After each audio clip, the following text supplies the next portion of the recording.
छठे पैराग्राफ तक हम चलते हैं। छठा पैराग्राफ है सखरी मुरली लीजय चोरी। क्या लिखा है? सखरी मुरली लीजय चोरी।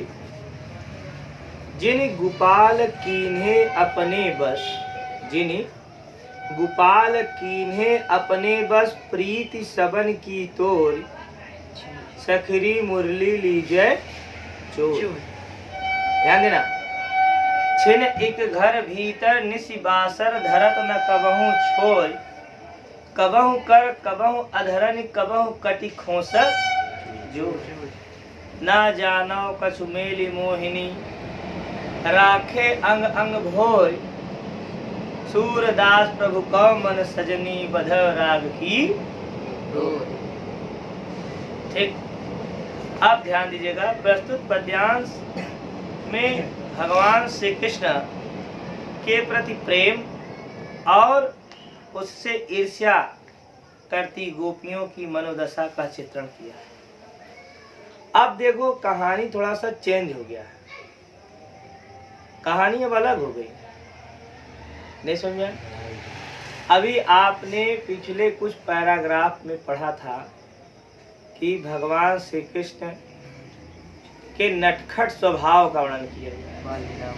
मैं आपके पूर्व ज्ञान को जोड़ता हुआ चलूं। पहले आप क्या पढ़े थे थोड़ा सा बता दें। कि सबसे पहले आपने पद में पढ़ा क्या? पद में पढ़ा कि भगवान श्री कृष्ण के बाल लीलाओं का वर्णन किया जा रहा है। गलत।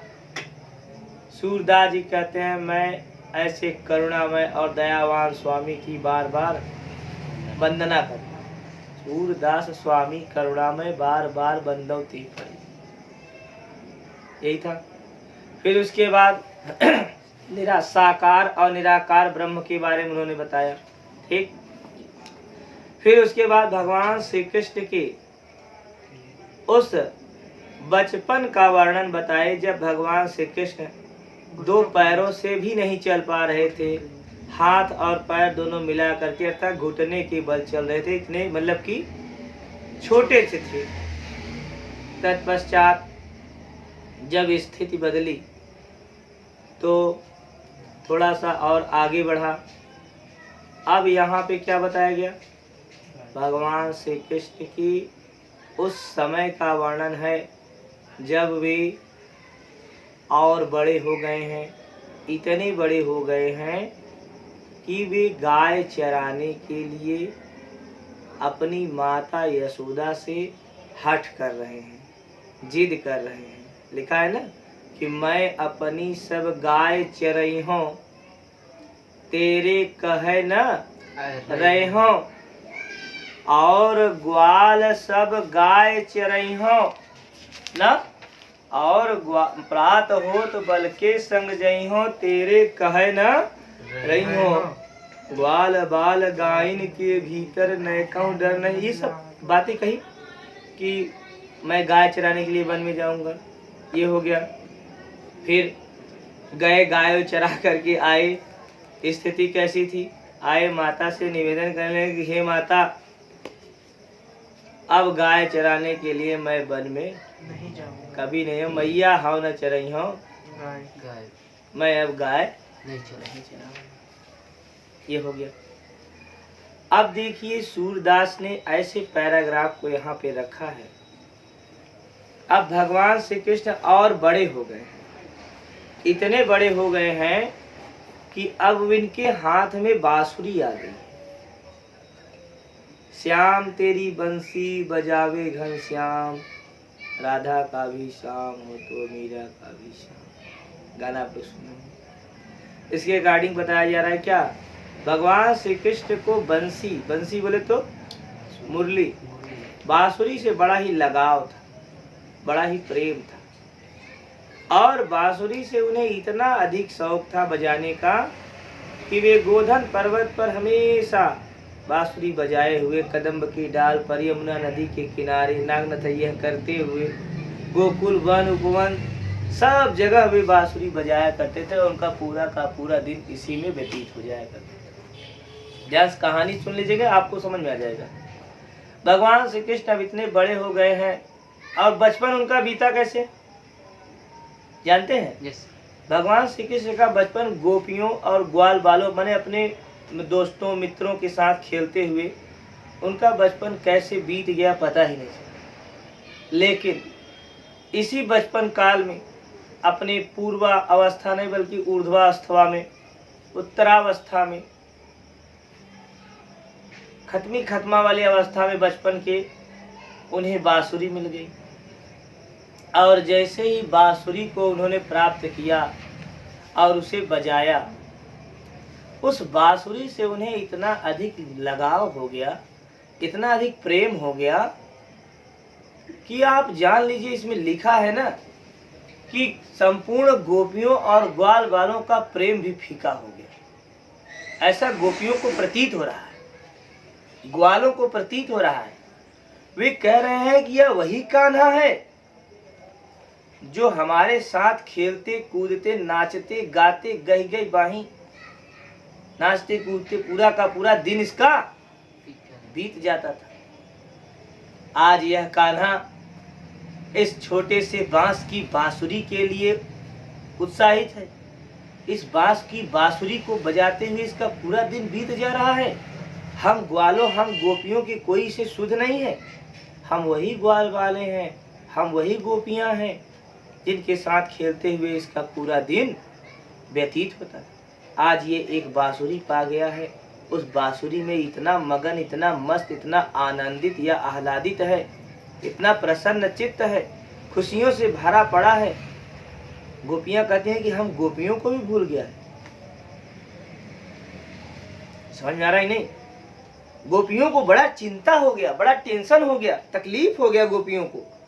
यह वही कान्हा है जो रास्ता चलते हुए हम लोगों को कभी परेशान करता था अपने नटखटपन से, मटकी फोड़ देता था। हम गोपियों को परेशान, फिर भी हम लोग हंसते खेलते अपना पूरा दिन बिताते थे। आज यह कान्हा छोटी सी बांसुरी के चक्कर में पड़ गया। पता नहीं उस बांसुरी का इससे कितना लगाव हो गया, कितना प्रेम हो गया है। और बांसुरी को देख करके अब गोपियां जल रही हैं, क्योंकि वे भगवान श्री कृष्ण कान्हा जिसको बोलते हैं, कान्हा जितना गोपियों के साथ रहता था अब उतना रह नहीं रहा है, जिसके कारण उन्हें बहुत ही अंदर से क्या हो रहा है, तकलीफ हो रही है गोपियों को। और गोपियां अपनी तकलीफ बयां करते हुए देखिए क्या कहते हैं। पढ़ पढ़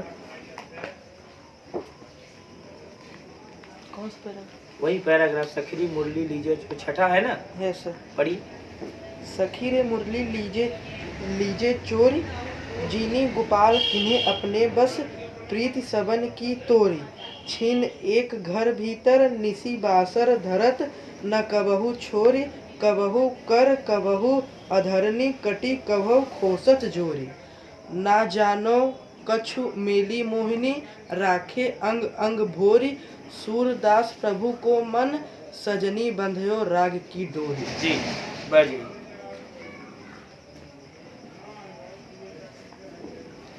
अब देखिए सूरज ने जैसा पढ़ा, बहुत ही सरल है यह। गोपियां क्या कह रही हैं? गोपियां आपस में मिलजुल करके कुछ प्लान बना रही हैं, क्योंकि गोपियों को इस समय क्या लगा है, तकलीफ हुई है उन्हें। उनको ठेस लगा। और गोपियां आपस में मंत्रणा करते हुए कह रही हैं, एक सखी कह रही है कि हे सखी, देखिए लिखा है सखीरी, री का मतलब होता है हे। हे सखी संबोधन है।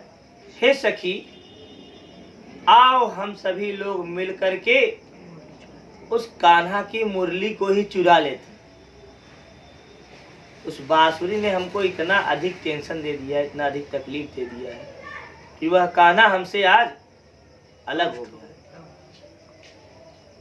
हे सखी सारे फसाद की जड़, आओ उस बांसुरी को ही मिल करके हम लोग चुरा ले। न रहे बांस ना बजेगी बांसुरी। यही से ये कहावत निकला था। ये सखी आओ हम सभी गोपियां मिल करके उस कान्हा की बंसी का ही लुप्त कर देते। किडनैप कर लेती है, चुरा लेती है। ठीक है, आओ हम सभी लोग, हम सभी गोपियां मिल करके उस कान्हा की बांसुरी को चुराए।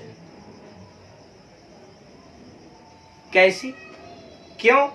कोई प्रश्न कर सकता है क्यों चुराओगी? तो उत्तर आ रहा है, जिन गोपाल कीन्हे अपने बस प्रीति सबन की। तो जिस गोपाल को, जिस प्यारे कृष्ण को अपने बस में कर लिया है, जिस जिन जिन जिन जिन मैंने जिस बांसुरी ने मेरे गोपाल हमारे श्री कृष्ण, हमारे कान्हा, हमारे गोपाल को अपने बस में कर लिया है, हम सभी के प्रेम को तोड़ कर, हम सभी के प्रेम को छिन्न भिन्न करके, हम सभी के प्रेम को तोड़ करके जिस बांसुरी ने हमारे कान्हा को अपने बस में कर लिया है, हे सखी आओ ऐसी बांसुरी को मिल करके हम सभी लोग चुरा देते हैं। जिस बांसुरी ने हम सभी गोपियों के प्रेम को तोड़ दिया और श्री कृष्ण को अपने मोह में फंसा लिया, ऐसी बांसुरी को आओ हम सभी लोग मिल करके चुरा ले। आएगा, सरल है ना? आगे देखिए लिखा है, छेन एक घर भीतर निसी बासर धरत न कबहू छोर। हे सखी, उस मोह लेने वाली बंसी का इतना प्रकोप है, उस मोह लेने वाली, उस अपने मतलब कि उस बस में कर लेने वाली बंसी का इतना अधिक प्रकोप है, इतनी प्रकोप मतलब इतनी आकर्षण है कि उस बांसुरी को वह कान्हा छीन एक घर भीतर क्षण भर के लिए न वह कभी घर के अंदर रखता है, न घर के बाहर, न दिन में न रात में। निश मतलब दिन और बासर मतलब रात।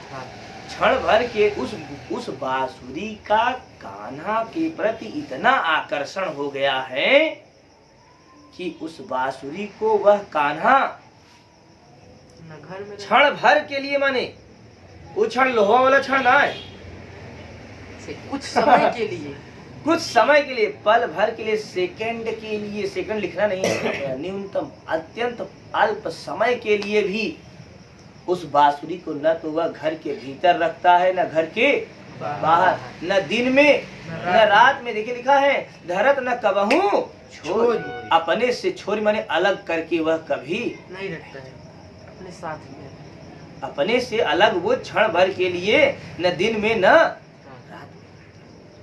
समझ में आ रहा है?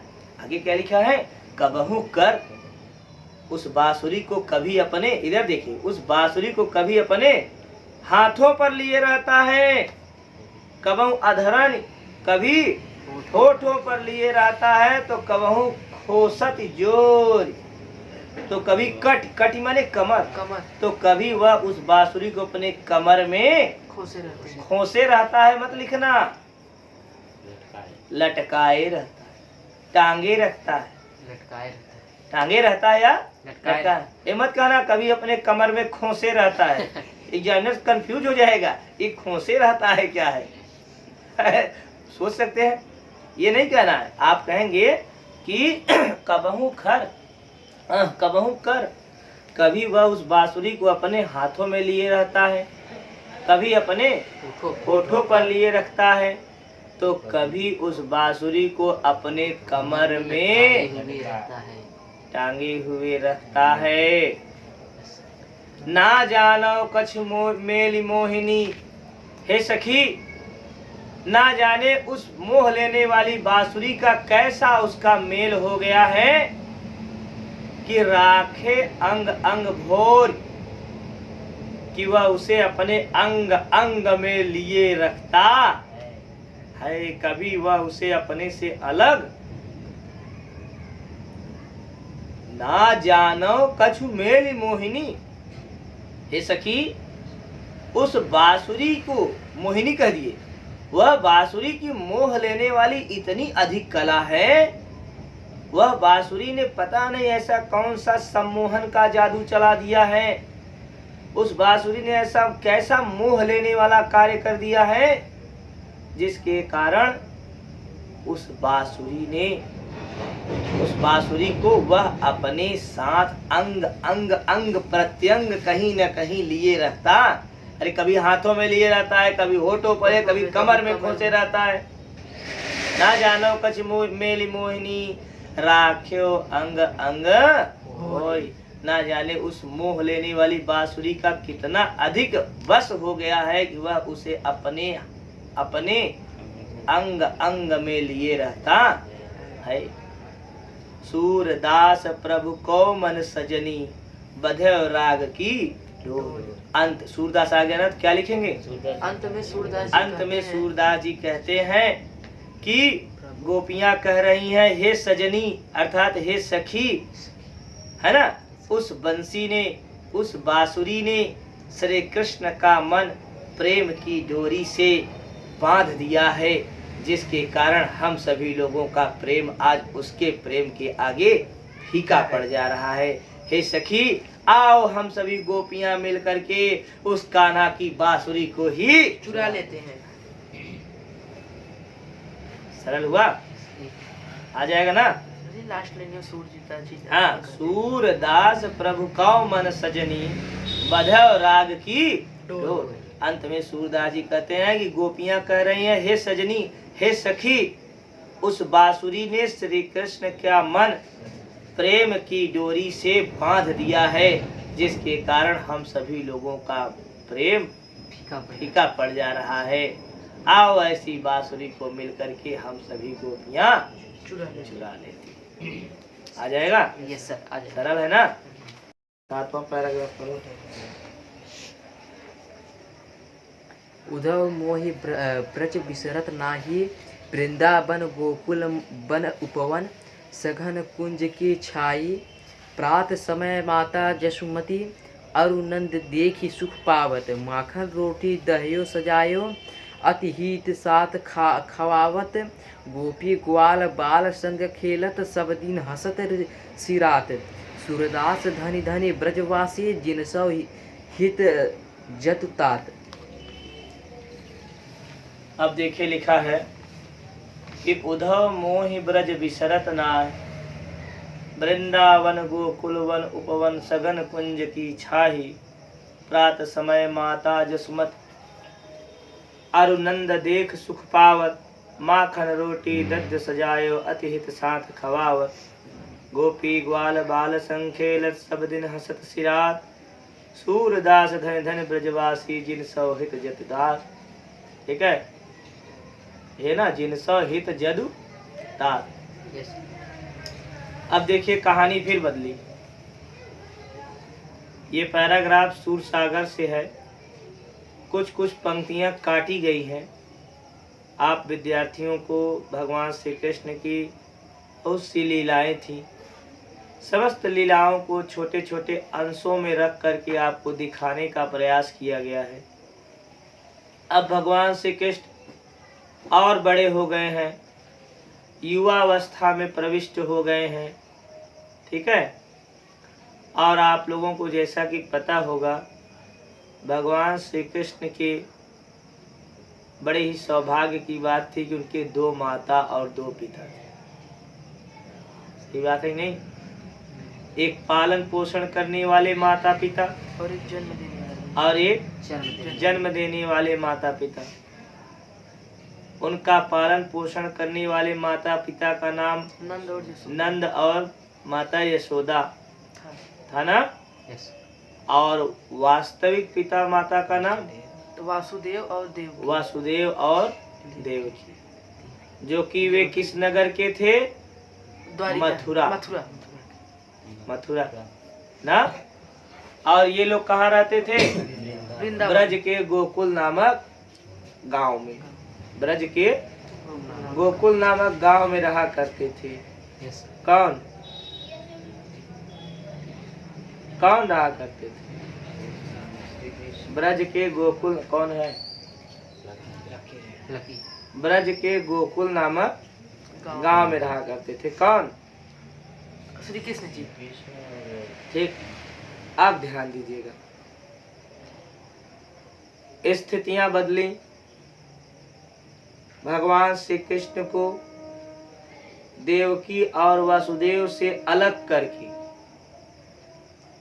यशोदा के पास ब्रज के एक छोटे से गांव गोकुल में क्यों रखा गया था? क्योंकि उनका पालन पोषण हो सके, क्योंकि कंस उनके सारे बच्चों को मार देता था। सही है। क्योंकि उसका जो मामा, उनके जो मामा था कंस बड़ा ही क्रूर, निर्दयी और राक्षसी प्रवृत्ति का था। आकाशवाणी के डर से उसको यह आभास हो गया था कि मेरी मृत्यु बहन देवकी के गर्भ से उत्पन्न हुए बालक के द्वारा ही मृत्यु होगी, लिखी गई। इसलिए वह अपनी बहन देवकी से उत्पन्न हुए बच्चे का खून कर देता था, हत्या कर देता था, मार देता था। भगवान श्री कृष्ण का जब जन्म हुआ तो उस समय सब काली रात हो गई। जो जेल में बंद किया हुआ था सब छिन्न भिन्न हो गया और वसुदेव देवकी इतने डरे हुए थे कि उन्होंने सोचा कि मेरे पुत्र का कहीं फिर से हत्या न कर दिया जाए, जिसके कारण मध्य रात्रि में देखिए ना, एक दौरी में उसको उनको करके यमुना नदी से ले जाते हुए कालिया नाग उनके ऊपर आके बैठ जाता है ना। इस सब कहानी से तो वे मथुरा से चल के कहाँ लेके आए? वृंदावन के गोकुल नामक गांव में उस समय यशोदा जी के पास ला करके रख दिए। अब वहीं उनका पालन पोषण हुआ। तो उनका पालन पोषण कहाँ हुआ? गोकुल में हुआ। लेकिन उनका वास्तविक घर कहाँ था? मथुरा में। आज नहीं कल तो वो मथुरा के राजा बनते ही। अब वो समय आ गया, अब वो समय आ गया था और एक न एक दिन जाना ही था। आज ऐसी स्थिति बनी कि भगवान को जाना ही पड़ा। अब वे अपना वास्तविक घर, अपने वास्तविक घर मथुरा चले गए हैं। कहाँ चले गए हैं? मथुरा चले गए हैं। अब ध्यान दीजिएगा, कोई लड़का यहाँ अपने ननिहाल में भी रहता है ना, हर क्या कोई न कोई ननिहाल में ही रहता है। अगर उसे वास्तविक घर अपने भेज दिया जाए, अब तुम्हें वहीं रहना है, तब वो क्या कहेगा? मेरे समस्त मित्र, नाना नानी, मामा मामी और वहाँ का पूरा वातावरण याद आता है, क्योंकि मेरा बचपन वहीं बीता है, ननिहाल में ही बीता। यही होता था ना। एकदम सेम टू सेम वही कंडीशन है, वही कहानी है, एकदम सेम टू सेम वही कहानी है। और उसी कहानी को ध्यान में रखते हुए भगवान श्री कृष्ण भी सोच रहे हैं। क्या सोच रहे हैं? वही कि मेरा बचपन कहाँ बीता और मैं कहाँ। गोकुल, ब्रज के एक छोटे से गांव गोकुल में उपस्थित बाबा नंद और माता यशोदा के घर में बीता। आज मैं कहाँ चला आया? मथुरा नगरी, जो कंचन की नगरी है, सोने की नगरी है। सोना, चांदी, हीरा, मोती, तमाम प्रकार के रत्नों से जड़ित यह कंचन की नगरी, मथुरा नगरी, यहाँ का मैं राजा भी बन गया हूँ। लेकिन फिर भी वह गोकुल, वह ब्रज का एक छोटा सा गांव गोकुल, जहाँ पर मैंने अपने बचपन और युवावस्था को बिता,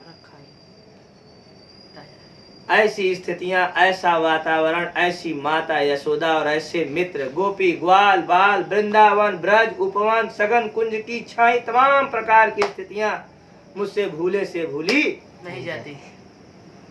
और कैसी स्थितियां बनी है, ये सब बातें श्री कृष्ण के एक छोटे से श्री कृष्ण के एक मित्र हैं जिनका नाम उद्धव है। हाँ, उद्धव। क्या नाम है? उद्धव। उद्धव कहीं उनसे मिल गए। अब उद्धव से वो सब बातें शेयर कर रहे हैं, बता रहे हैं। कौन? श्री कृष्ण। भगवान श्री कृष्ण मथुरा नगरी चले गए हैं। अपने वास्तविक घर कहाँ? मथुरा नगरी चले गए हैं और अपने मित्र उद्धव से सब बातें बतला रहे हैं कि हे उद्धव, उद्धव मोहि ब्रज बिसरत नाय। किताब देखिए लिखा है, उद्धव मोहि ब्रज बिसरत। हे उद्धव, वह ब्रज मुझसे भूले से भी भूला नहीं जाता। मैं बहुत भूला रहा हूँ, लेकिन वह ब्रज मुझसे भूले से भूला नहीं जा रहा। वृंदावन गोकुल वन उपवन सघन कुंज की छाही, देखिए लिखा है ना। वह वृंदावन और गोकुल का वन, उपवन, और उन उपवनों में, उन वनों में तमाम प्रकार के वृक्षों की जो सघन छाया थी, घनी छाया थी, उन छायेदार वृक्षों की छाया भी मुझसे भूली से भूली नहीं जा रहा। समझ में आ रहा है? Yes sir. उद्धव मोहि ब्रज बिसरत, रवि समझ में आ रहा है? उद्धव मोहि ब्रज बिसरत ना, हे उद्धव, मोहि माने मुझसे, वह आप लिखेंगे कैसे? आप सबसे पहले आप ये ध्यान दीजिएगा, परीक्षा में आप लिखेंगे कैसे। अगर मान लीजिए यही पैराग्राफ दे दिया, उद्धव मोहि ब्रज बिसरत न, संदर्भ क्या बनेगा?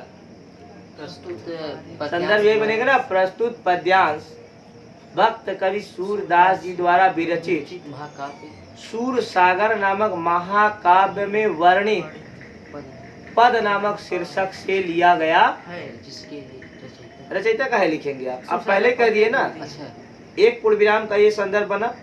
अब इसको आप डबल पूर्ण विराम में अगर आप कहना चाहते हैं तो आप कह दीजिए क्या? प्रस्तुत पद्यांश हमारी पाठ्य पुस्तक हिंदी पद संकलन या हिंदी काव्य में वर्णित सूर सागर नामक महाकाव्य में संकलित पद नामक शीर्षक से लिया गया है, जिसके रचयिता भक्त कवि सूरदास जी हैं। ऐसे भी कह सकते हैं, एक पूर्ण विराम वाला ज्यादा बेटर पड़ रहा है कि प्रस्तुत पद्यावतरण भक्त कवि सूरदास जी द्वारा विरचित सूर सागर नामक महाकाव्य में वर्णित पद नामक शीर्षक से लिया गया, ये और बेटर है। अब इसमें आप प्रसंग क्या बनाएंगे? प्रस्तुत पद्यावतरण में या प्रस्तुत काव्य पंक्तियों में सूरदास जी ने भगवान श्री कृष्ण की उस दशा का वर्णन किया है जब भगवान श्री कृष्ण मथुरा नगरी चले गए हैं और उन्हें गोकुल में रह करके किए गए सारे क्रियाकलाप याद आ रहे। यही बातें अपने मित्र उद्धव से अब आप व्याख्या करिए, बन गया कि नहीं? अब आप व्याख्या करिए भगवान से। अब लिखें कैसे? प्रस्तुत पद्य भक्त कवि सूरदास जी भगवान श्री कृष्ण की उस दशा का वर्णन कर रहे हैं कि भगवान श्री कृष्ण अपने, या डायरेक्ट कहिए, छोड़िए ये सब जाने, आप डायरेक्ट लिखिए क्या कि प्रस्तुत काव्य पंक्तियों में भगवान श्री कृष्ण अपने मित्र उद्धव से, अपने मित्र उद्धव से अपने संपूर्ण क्रियाकलापों को, जो वे क्या बोलते हैं ब्रज में क्रियाकलाप के, उन सबको बताते हुए कहते हैं कि हे उद्धव, वह ब्रज मुझसे भूले से भी भूला नहीं है।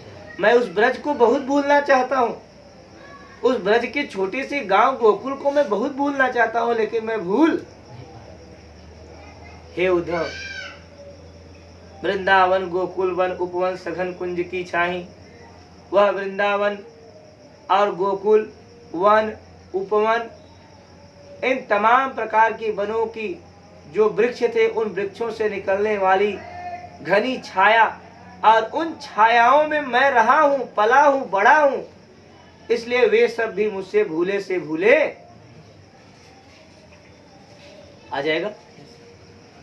आगे लिखा है, प्रात समय माता जसमत, प्रातः होते ही माता यशोदा, देखिए लिखा है ना, प्रात समय माता जसुमती, प्रातः होते ही माता यशोदा और नंद बाबा मुझे देख करके हर्षित हो जाते थे, खुश हो जाते थे। सुबह होती थी, बाबा नंद माता यशोदा मुझे अपनी आंखों का तारा समझते थे, अपना लाडला कन्हैया समझते थे, और मुझ जैसे लाडला कन्हैया को देख करके प्रातः होते ही माता यशोदा बाबा नंद प्रसन्न हो जाया करते थे।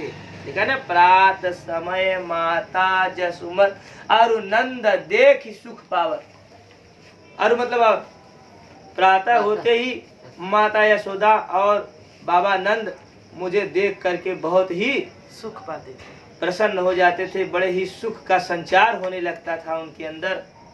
और तो और हे उद्धव, माता अपने अनुभव को वर्णन करते हुए कह रहे हैं कि हे उद्धव, माता यशोदा मुझे माखन, रोटी और दही सजा सजा करके बड़े ही प्रेम के साथ खिलाती।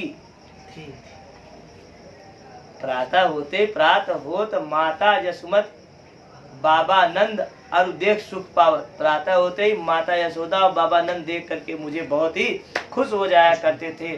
और माता यशोदा की बात मैं आपसे क्या कहूँ उद्धव, कि माता बड़े ही प्यार के साथ, मैया यशोदा बड़े ही प्यार के साथ माखन, रोटी, दही आदि संपूर्ण व्यंजनों को थाली में सजा करके बड़े ही हित माने बड़े ही प्यार के साथ, बड़े ही सुख के साथ मुझे खिलाया करती थी।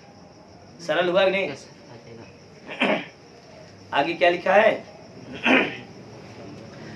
और तो और हे उद्धव, अभी बात पूरी नहीं हुई है, अगला कार्यक्रम भी बता रहे हैं। कौन? भगवान बता रहे हैं। क्या बता रहे हैं? कि गोपी ग्वाल बाल सो खेलत, सब दिन हसत सिरा। और उसके बाद फिर खाना पीना खाने के बाद गोपियों और ग्वाल बालों के साथ खेलते कूदते मेरा सारा दिन, संपूर्ण दिन हंसते खेलते बीत जाया। सिरात मतलब बीत जाया करता। सारा का सारा दिन मेरा गोपियों और ग्वाल बाल, पेट में अन्न आ गया। प्रातः होते ही माता यशोदा खिला दी और सारा का सारा दिन गोपियों ग्वाल बालों के साथ हंसते खेलते पूरा का पूरा दिन मेरा बीत जाया करता था। आगे नहीं? अंत में सूरदास जी कहते हैं, ध्यान दीजिएगा, अंत में सूरदास जी कहते हैं कि वे ब्रजवासी बड़े ही धन्य। सूरदास धन्य धन्य ब्रजवासी। अंत में सूरदास जी कहते हैं कि वे ब्रजवासी बड़े ही धन्य हैं, क्योंकि श्री कृष्ण उनके हित के बारे में, उनके कल्याण के बारे में स्वयं सोचा करते थे। उन्हें श्री कृष्ण के अतिरिक्त ऐसा हितैषी भला और कौन मिल सकता है। माने वे ब्रज के निवासी, वे ब्रज में रहने वाले वे गोपी ग्वाल बाल और बहुत से लोग जो थे, वे कितने धन्य थे, कितने भाग्यवान थे, कितने सौभाग्यवान थे, कितने सौभाग्यशाली थे कि जिन ब्रजवासियों के कल्याण के लिए स्वयं श्री कृष्ण सोचा करते थे, चिंतन किया करते थे। ये मास्टर जी सब उन्होंने चुका